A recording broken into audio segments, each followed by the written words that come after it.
একজন ভারতীয় নাগরিক হিসাবে প্রথম প্রশ্ন করতে চাই, তামিলনাড়ু কি ভারতের অংশ? বিহার ভারতের অংশ? উত্তরপ্রদেশ ভারতের অংশ? ঠিক সেভাবে হয়তো বাংলাও ভারতের অংশ।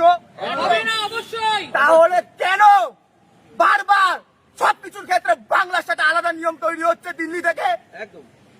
প্রতিনিয়ত এসআইআর এর ক্ষেত্রে আমরা এই বাংলা পক্ষ অনেক আগে থেকে বলে দিয়েছিলাম, বৈধভাবে প্রত্যেকটা বৈধ বাঙালির নাম রাখতে হবে এসআইআর এ, কোনো বৈধ নাম কাটা যাবে না।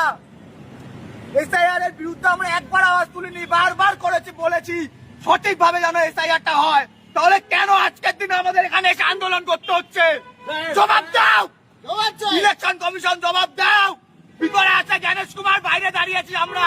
আসুক, বারবার করে বলেছি এই বিজেপি এখানকার কুচো নেতা যারা দিল্লির দালালি করে, যারা বাঙালির সাথে শত্রুতা করে, বাঙালি বিদ্বেষী, সে সমস্ত মির্জাপুর গুলনকে বারবার করে বলেছি, তোরা যে স্বপ্ন দেখছিস, তোরা যে মিথ্যে ন্যারেটিভ চালানোর চেষ্টা করছিস বাংলায়, যে মোল্লা তাড়াবো, আজকে কাদের নাম দেখা গেছে, তোরা মুখ লুকিয়ে আছিস কেন?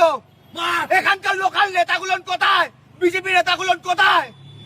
এখন বিজেপির নেতাগুলোন বলছে আমরা কিছু জানি না, ওসব ইলেকশন কমিশন করেছে, আমাদের বলবেন না।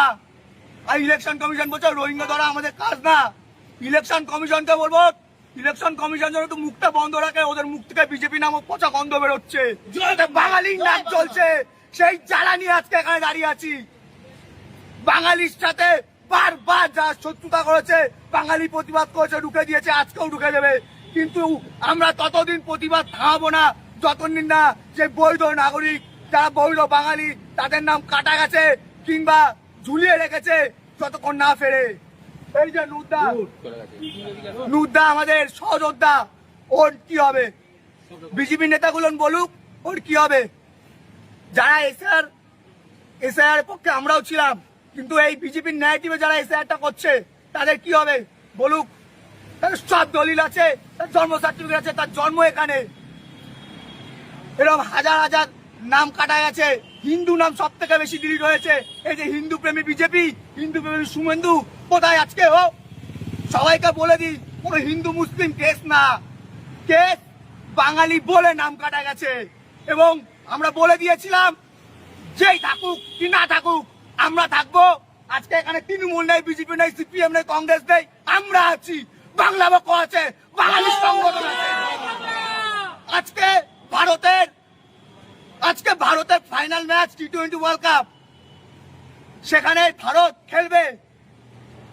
কোন বলিউডের নেতার পদে ফোড়া উঠলে এখানে বাঙালির মধ্যে বিশাল দুঃখ ছড়িয়ে পড়ে। রিচা ঘোষ, যে কিনা ভারতীয় জার্সি পরে পদক এনেছে, ভারতীয় জার্সি চ্যাম্পিয়নের বাংলায় এসেছে, ভারতে এসেছে, সেই রিচা ঘোষের নাম বাদ গেছে। ভারতের অন্যান্য জায়গায় কয়জন বাঙালি প্রেমী দেখা যাচ্ছে আজকের দিনে?